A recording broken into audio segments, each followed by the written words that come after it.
Era el Beatle callado el que menos hablaba. Pero cuando se trataba de una persona en particular, los sentimientos de George Harrison no podían ocultarse. Lo que empezó como tensión poco a poco se fue endureciendo hasta convertirse en algo más oscuro, casi odio. ¿A quién despreciaba realmente George Harrison? Para entenderlo tenemos que retroceder hasta la formación de un luchador. La historia de George Harrison comenzó en una de las épocas y lugares más duros imaginables. Nació el 25 de febrero de 1943 en una estrecha casa de 2 dormitorios en el número 12 de Arnold Grove, Liverpool. Su primera noche en la Tierra transcurrió bajo la sombra de la guerra, la 78ª noche consecutiva de bombardeos alemanes durante la Segunda Guerra Mundial. Para los Harrison, las sirenas antiaéreas, los apagones y la amenaza constante de destrucción eran realidades cotidianas. La supervivencia era incierta y el dinero casi inexistente. El padre de George Harold trabajaba turnos brutales como conductor de autobús ganando solo 3 libras a la semana. A menudo recorría kilómetros a pie en lugar de pagarse el billete solo para ahorrarse unas monedas. Su madre Louise arañaba lo que podía con trabajos de limpieza por la noche, ganando unos peniques por edificio. La asignación semanal para alimentos de la familia era de 15 chelines, apenas suficiente para cubrir las necesidades básicas. La carne era escasa. Los extras eran inexistentes. Más de una vez, George y sus hermanos se fueron a la cama hambrientos compartiendo una sola cama hasta bien entrada la adolescencia. Sin embargo, en aquella casita había calor. Louise, sobre todo, la llenaba de un tranquilo optimismo. Creía en los sueños de sus hijos, por imposibles que parecieran. Más tarde, cuando George necesitó un amplificador, incluso empeñó su propio anillo de boda para ayudar a pagarlo. En un hogar donde cada céntimo contaba, la pasión de George por la música era tratada como oro. Esa pasión surgió cuando George tenía 12 años. Una tarde de 1955, mientras montaba en bicicleta, escuchó una canción que flotaba en el aire a través de una ventana abierta, Heartbreak Hotel de Elvis Presley. La voz, la guitarra, la energía en bruto le dejaron helado. George supo al instante que eso era lo que quería para el resto de su vida. Corrió a casa y le dijo a su madre: «Necesito una guitarra más que comida». Ella no se rió. No lo rechazó. Lo entendió. A los 14 años, George tuvo por fin su primera guitarra, una Ekman Flattop barata de la tienda de Frank Hess que costaba 30 chelines, un gran sacrificio para la familia. Era torpe, difícil de tocar y brutal para sus dedos. Pero George no lo dejó. Practicaba de 6 a 8 horas al día tocando, hasta que le sangraban las manos, hasta que el dolor ya no le importaba. La escuela pasó a un segundo plano. Los profesores se dieron cuenta de que solo le interesaba la guitarra. La música le consumía por completo. Entonces intervino el destino. Un día en el autobús número 86, George conoció a Paul McCartney. Paul se fijó en el chico tranquilo con una guitarra en la mano. Cuando George afirmó que podía tocar 20 Flight Rock, una melodía notoriamente complicada, Paul se mostró escéptico. Pero George lo demostró e impresionó a Paul lo suficiente como para que entrara a formar parte de The Quarrymen, la banda liderada por John Lennon. Delante del propio Lennon, George interpretó Raunchy de forma impecable. Apenas tenía 15 años. John pensaba que era demasiado joven, pero Paul discutió por él. Finalmente Lennon cedió. George se convirtió en el miembro más joven del grupo que pronto se convertiría en The Beatles. Pero aunque George había salido de la pobreza a base de determinación, sus mayores batallas aún estaban por llegar dentro de la propia banda. El complejo del hermano pequeño. Cuando George se unió por primera vez a Lennon y McCartney, la edad no era solo un número, era un muro. John era casi 3 años mayor, y a finales de los 50 esa diferencia era enorme. Para Lennon, George no era un igual, era el chico que le acompañaba. A menudo descartaba las ideas de George antes incluso de que fueran dichas. Más que un compañero de banda, John lo trataba como a un hermano menor cuya opinión tenía poco peso. Estaba claro quiénes eran los líderes y George no era uno de ellos. Paul McCartney, aunque más amistoso que John, vino con sus propios desafíos. El perfeccionismo de Paul en el estudio se convirtió en una fuente de tensión. Tenía ideas muy claras sobre cómo debía sonar cada nota, y a menudo intentaba controlar no solo sus partes, sino también las de los demás. George, que quería espacio para desarrollarse como guitarrista y compositor, se encontraba constantemente corregido, dirigido o incluso silenciado.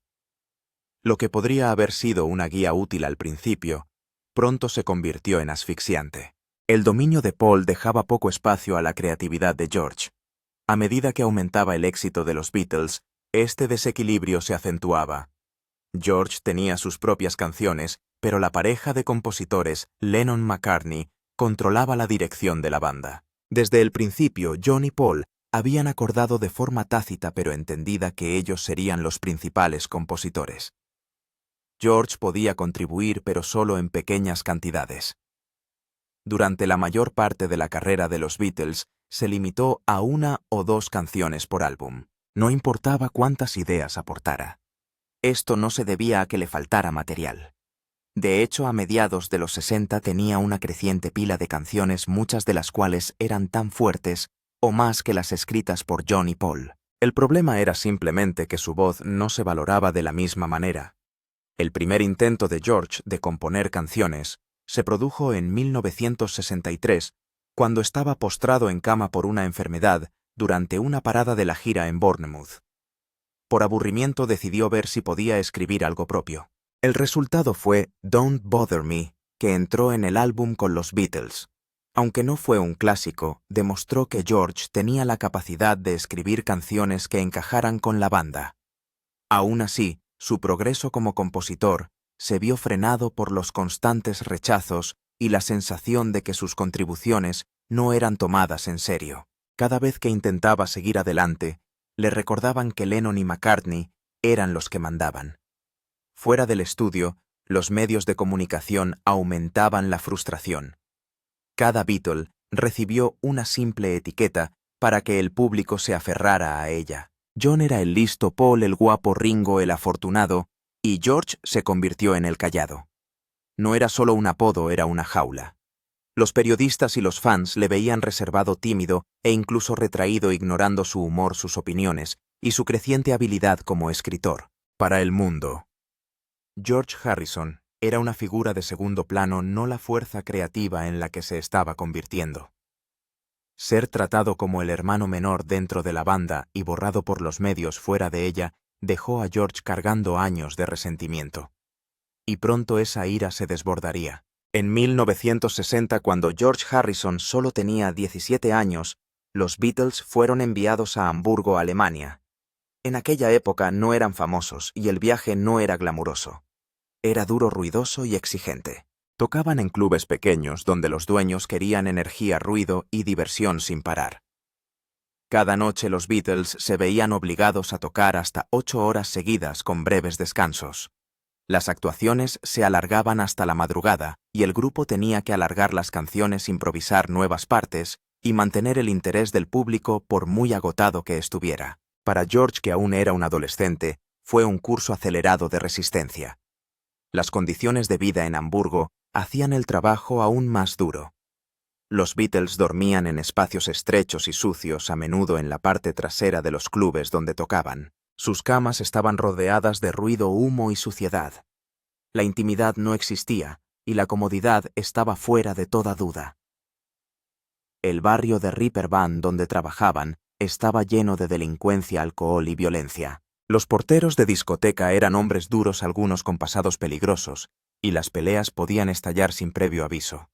George y los demás tuvieron que aprender rápidamente a sobrevivir en ese mundo. No se trataba solo de música, sino de resistencia. A pesar de los desafíos, Hamburgo formó a George como músico de maneras poderosas. Noche tras noche tocando sin parar, adquirió resistencia y disciplina. Sus dedos se endurecieron, su ritmo se afinó, y su capacidad de improvisación mejoró espectacularmente. Cuando un plató duraba horas, los errores no eran una opción. Tenía que mantener la concentración y la creatividad. Con el tiempo adquirió la precisión técnica que más tarde definió su estilo. Hamburgo le llevó más allá de los límites que creía tener. George también desempeñó un papel crucial en la configuración del sonido de los Beatles durante este periodo. Él y Paul añadieron pastillas a sus guitarras y empezaron a experimentar con amplificadores para conseguir un sonido más fuerte y nítido. El trabajo de George a la guitarra añadía agresividad y empuje a las actuaciones de la banda, dándoles el toque crudo y eléctrico que les hacía destacar sobre otros grupos. Las largas noches en Hamburgo convirtieron a los Beatles en profesionales y el crecimiento de George como guitarrista fue el centro de esa transformación. Pero mientras la música unía a la banda en el escenario, fuera de él los lazos no siempre eran iguales. John Lennon y Paul McCartney se estaban convirtiendo en una pareja muy unida. Estaban escribiendo canciones juntos y fortaleciendo su conexión creativa.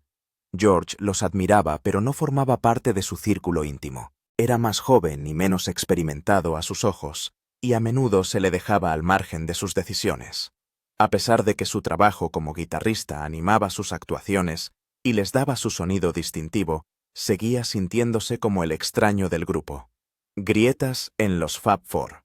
A finales de los 60, los Beatles ya no eran el grupo unido que una vez se había enfrentado al mundo. La amistad y el entusiasmo de los primeros años fueron dando paso a constantes discusiones, especialmente entre George Harrison y Paul McCartney.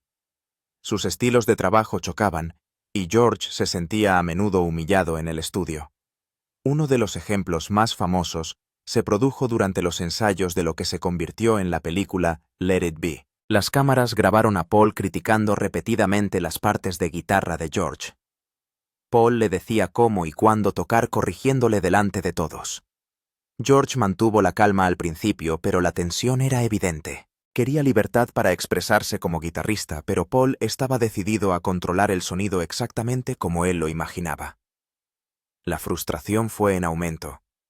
Una situación similar había ocurrido antes durante la grabación de Hey Jude. George intentó añadir riffs de guitarra tras las líneas vocales de Paul. En lugar de dejarle experimentar, Paul le cortó diciendo que no encajaba. George no discutió, pero más tarde admitió lo insultante que se sentía. Era un guitarrista experto con años de experiencia, pero Paul desestimaba sus ideas como si no importaran. Luego estaba Maxwell's Silver Hammer, una de las canciones favoritas de Paul, pero que no gustaba nada al resto de la banda. Grabarla se convirtió en una pesadilla. Emplearon 4 días y múltiples tomas en un tema que George consideraba, según sus propias palabras, afeminado y sin sentido. Ringo Starr incluso lo llamó la peor experiencia de grabación de su vida. Pero Paul insistió, y todos los demás tuvieron que estar de acuerdo. Para George fue otro recordatorio de que su opinión tenía poco peso comparada con la de Paul. El rechazo de las canciones de George fue aún más doloroso. En este punto tenía una gran colección de canciones fuertes, pero John y Paul rara vez les prestaron la debida atención. All Things Must Pass, Isn't It a Pity y Not Guilty fueron solo algunos ejemplos de temas que se tomaron a risa o se dejaron de lado. Más tarde, cuando George las publicó en solitario, se convirtieron en clásicos, prueba de que los demás le habían subestimado durante años. La diferencia de enfoque era evidente. Lennon y McCartney producían canciones rápidamente, trabajando casi como una fábrica, mientras que George escribía con más reflexión e introspección. Pero en lugar de ver esto como una fortaleza, la banda lo trató como una debilidad. Todo llegó a un punto crítico el 10 de enero de 1969 durante las sesiones de Get Back. Después de otra ronda de discusiones, George dejó tranquilamente su guitarra y anunció que dejaba el grupo. No gritó ni peleó, simplemente se marchó. La reacción de John Lennon demostró lo frías que se habían vuelto las cosas. Se encogió de hombros y sugirió que podían traer a Eric Clapton para sustituir a George. Para John, la presencia de George ya no era esencial.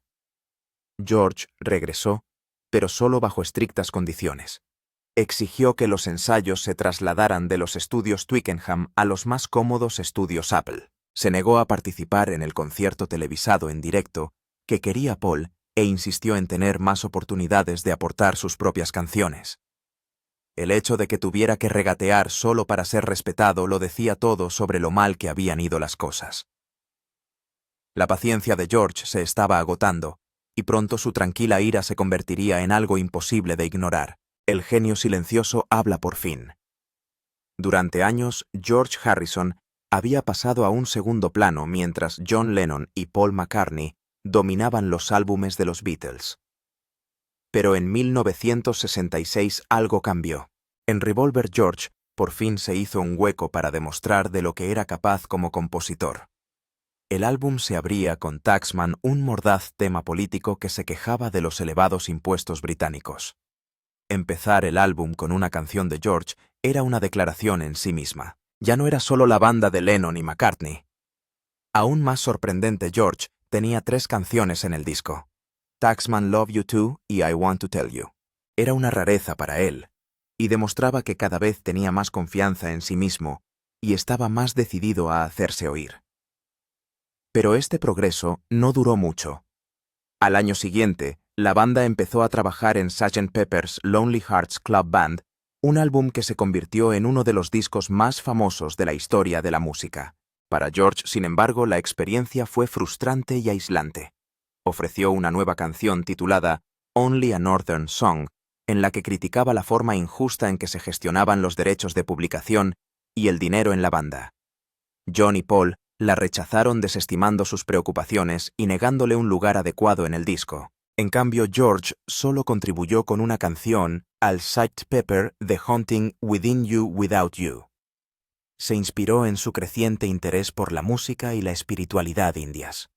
Pero cuando la grabó, ninguno de los otros Beatles participó. Trabajó con músicos indios y con el productor George Martin, construyendo el tema sin Lennon, McCartney ni Starr. Se convirtió en la primera canción de los Beatles creada enteramente sin el resto de la banda. Aunque muchos críticos la elogiaron más tarde como una de las mejores obras de George, lo cierto es que en aquel momento a sus compañeros de banda ni siquiera les importaba lo suficiente como para asistir a las sesiones. Para ellos no era más que otra canción de George. Para George era una prueba de lo aislado que se había vuelto. Finalmente, en 1969, George alcanzó un momento de redención en Abbey Road.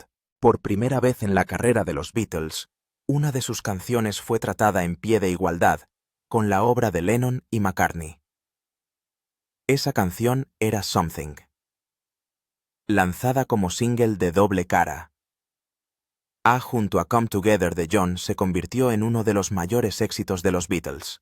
Incluso Frank Sinatra la elogió más tarde como una de las mejores canciones de amor jamás escritas. El propio John Lennon admitió que Something era el mejor tema del álbum. Paul también reconoció su brillantez. Y mientras la confianza de George en su propia voz crecía, su paciencia con los demás se agotaba. Amoríos y traiciones. Durante gran parte de los años 60, el matrimonio de George Harrison con la modelo Pattie Boyd parecía la historia de amor perfecta. Se conocieron en el rodaje de la película de los Beatles, A Hard Day's Night, y se enamoraron rápidamente. Para los fans, su relación parecía glamurosa e inquebrantable. Pero detrás de las sonrisas del público, las cosas se estaban desmoronando. La creciente fama de George, su cada vez mayor consumo de drogas y su distanciamiento emocional empezaron a erosionar el matrimonio. El colapso se complicó aún más por culpa del mejor amigo de George, Eric Clapton. Clapton se enamoró profundamente de Pattie y su obsesión creció hasta el punto de que empezó a escribirle cartas e incluso a presentarse en casa de George. Su pasión por ella inspiró su famosa canción Leila, un grito de deseo insatisfecho. Al principio Pattie se resistió, pero George se alejaba cada vez más de ella. A mediados de los 70 finalmente lo dejó y se fue a vivir con Clapton. Para George fue una doble traición. No solo había perdido a su mujer, sino que lo había hecho a manos de uno de sus mejores amigos. El comportamiento de George, sin embargo, estaba lejos de ser fiel. Mientras aún estaba casado con Pattie, tuvo numerosas aventuras. La más perjudicial fue con Maureen Starkey, la esposa de su compañero Beatle Ringo Starr. George no ocultó su relación. De hecho, se lo contó sin rodeos a Ringo, algo que escandalizó a todos los que le rodeaban. Pattie, por su parte, entró una vez y encontró a George y Maureen juntos en la cama. El descubrimiento destrozó ambos matrimonios y tensó aún más las amistades de George dentro del círculo de los Beatles. John Lennon estaba especialmente disgustado y más tarde describió la situación como incesto virtual. Estas traiciones revelaron un lado más oscuro de la vida personal de George. Aunque a menudo hablaba de paz, amor y espiritualidad, su comportamiento privado contaba otra historia.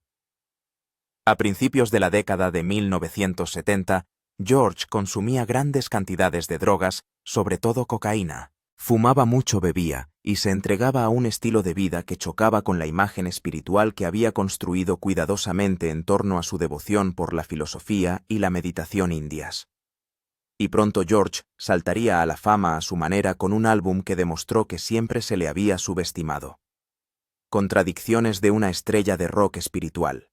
George Harrison es recordado como el Beatle espiritual, el que miraba más allá de la fama y buscaba algo más profundo, pero su vida estuvo llena de contradicciones. A pesar de su devoción por la meditación, la oración y la filosofía india, a menudo caía en las mismas tentaciones contra las que predicaba. El choque entre sus ideales y su comportamiento definió gran parte de su vida posterior a los Beatles. Su viaje comenzó a mediados de la década de 1960, con un acontecimiento que le cambió la vida: su primer viaje con LSD. No estaba planeado. Un dentista introdujo la droga en secreto en el café de George y John Lennon durante una fiesta. La experiencia fue sobrecogedora. George dijo más tarde que a partir de aquella noche vio el mundo de otra manera. Le abrió la mente a la idea de que la vida no era solo dinero y fama. Se trataba de encontrar una verdad superior. El LSD le condujo hacia la música india, las clases de sitar con Ravi Shankar y finalmente las enseñanzas del hinduismo y el movimiento Hare Krishna. Pero aunque la búsqueda espiritual era auténtica, George luchó con el lado más oscuro de las drogas. En los años 70, tras la disolución de los Beatles, empezó a consumir mucha cocaína. También fumaba en cadena y bebía más de lo que admitía públicamente. Su salud empezó a resentirse, pero siguió adelante. La contradicción era evidente. Advertía a los demás sobre el ego y la indulgencia, mientras él mismo seguía siendo indulgente. En un momento dado incluso le dijo a Elton John que se mantuviera alejado de la cocaína, a pesar de que el propio George seguía enganchado. Sus amigos lo veían como hipocresía, aunque también era un signo de lo desgarrado, que estaba entre dos versiones de sí mismo. Otra contradicción era su relación con la riqueza. George cantaba a menudo sobre el vacío del materialismo. Su álbum en solitario, Living in the Material World, era una declaración directa sobre cómo el dinero y la fama distraían del crecimiento espiritual. Pero el propio George vivía en una de las casas más extravagantes de Inglaterra, Friar Park, una mansión victoriana de 120 habitaciones, rodeada de extensos jardines y lagos. Coleccionaba coches de lujo, mantenía relaciones con modelos y actrices y disfrutaba de las ventajas de la vida de una estrella del rock. A los de fuera les parecía que predicaba una cosa y vivía otra. La verdad era más compleja. George creía sinceramente que las cosas materiales no daban la felicidad, pero también amaba la belleza, la comodidad y la libertad que le proporcionaba el dinero. Podía sentarse a meditar en un momento y al siguiente subirse a un coche deportivo. No se veía a sí mismo como un santo. Se veía a sí mismo como alguien atrapado entre dos mundos, la libertad y la furia después de los Beatles. Cuando los Beatles se separaron en 1970, muchos se preguntaron cómo le iría a George Harrison por su cuenta. Durante años había sido tratado como el socio menor al que solo se le permitían una o dos canciones por álbum. Pero una vez libre del control de Lennon y McCartney, George explotó de creatividad. El resultado fue All Things Must Pass, un álbum triple que asombró al mundo de la música. La mayoría de las canciones habían sido escritas durante su etapa con los Beatles, pero rechazadas por John y Paul. Ahora, dado el espacio, George reveló lo fuerte que era realmente su material atrasado. Temas como My Sweet Lord, Isn't It a Pity y la canción que da título al álbum transmitían tanto profundidad espiritual como cruda emoción. El álbum fue un gran éxito comercial y de crítica, superando en ventas a los lanzamientos en solitario de Lennon y McCartney. Para George era la prueba de que siempre había sido algo más que la tranquila figura de fondo que la gente creía que era. Se le había subestimado, y ahora el mundo lo sabía. Poco después, George organizó uno de los acontecimientos más audaces de la época, el Concierto para Bangladesh de 1971. Con Ravi Shankar, Bob Dylan, Eric Clapton y otras estrellas, fue el primer gran concierto benéfico de la historia del rock. El objetivo era recaudar dinero y sensibilizar a la opinión pública en favor de los refugiados de la Guerra de Liberación de Bangladesh. Aunque el concierto en sí fue una poderosa declaración de compasión, las finanzas se enredaron en problemas fiscales y disputas legales, retrasando gran parte de la ayuda. Aún así, sirvió de modelo para acontecimientos posteriores como Live Aid, demostrando que los músicos podían utilizar su fama para lograr un cambio real. A pesar de su éxito, George seguía enfadado con Paul McCartney. Lo dejó claro de varias maneras. Tocó la guitarra slide en la tristemente célebre How Do You Sleep de John Lennon, una canción que atacaba con saña a Paul tras la ruptura. La decisión de George de participar dice mucho de su lealtad. También se puso del lado de John y Ringo durante las batallas legales que siguieron a la ruptura, oponiéndose abiertamente a Paul en los tribunales. El vínculo que una vez los había unido como adolescentes de Liverpool parecía permanentemente roto. En las entrevistas de los años 70 y posteriores, George rara vez ocultaba su desprecio por Paul. A menudo describía a Paul como controlador egoísta y difícil de tratar. Incluso en los años 80 y 90, cuando colaboraron ocasionalmente, las viejas heridas nunca cicatrizaron del todo. George podía ser educado en público, pero en privado aún guardaba resentimiento por los años en los que fue eclipsado y desestimado. Esta mezcla de libertad y furia definió la vida de George después de The Beatles. Por un lado, había demostrado su valía como artista en solitario, construyendo una carrera que se alzaba orgullosa junto a las de Lennon y McCartney. Por otro lado, nunca escapó de la amargura que le dejó el colapso de la banda. Los Beatles le habían dado todo y también le habían dejado cicatrices que llevó consigo el resto de su vida. Y a medida que George se adentraba en la década de 1980, nuevas luchas pondrían a prueba tanto su salud como su espíritu. Últimos años de conflicto. A finales de la década de 1980. George Harrison era un hombre atrapado entre el reconocimiento y el resentimiento. En 1988, The Beatles ingresaron en el Salón de la Fama del Rock and Roll. Debería haber sido una noche triunfal y festiva. En cambio, reveló lo fracturadas que se habían vuelto las relaciones. Paul McCartney se negó a asistir, reacio a enfrentarse a las disputas legales que seguían latentes entre él y los demás. Ringo Starr apareció, pero estaba notablemente borracho. George tuvo que pronunciar el discurso de aceptación prácticamente solo. Siempre diplomático en público, mantuvo sus palabras breves y profesionales. Pero bajo el tono tranquilo, la tensión era evidente. Lo que debería haber sido un momento de unidad recordó al mundo lo profundamente divididos que seguían estando los Beatles. Incluso después de aquella noche, el resentimiento de George hacia Paul nunca desapareció del todo. En las entrevistas a menudo hacía comentarios agudos sobre la personalidad y la música de Paul. A veces era sutil, a veces directo, pero la amargura de sus años en el estudio perduró hasta los últimos días de George. Con John Lennon, la situación era aún más dolorosa. Cuando John fue asesinado en 1980, George no se había reconciliado del todo con él. Habían trabajado menos juntos en los últimos años de The Beatles, y George admitió sentir que Lennon nunca le dio el respeto que merecía. La pérdida se hizo más pesada por el hecho de que George nunca llegó a aclarar las cosas ni a reparar el vínculo que una vez habían compartido. Aunque estas viejas heridas nunca cicatrizaron del todo, las mayores batallas de George en sus últimos años no fueron con sus antiguos compañeros de banda, sino con su propio cuerpo. En los años 90, le diagnosticaron cáncer.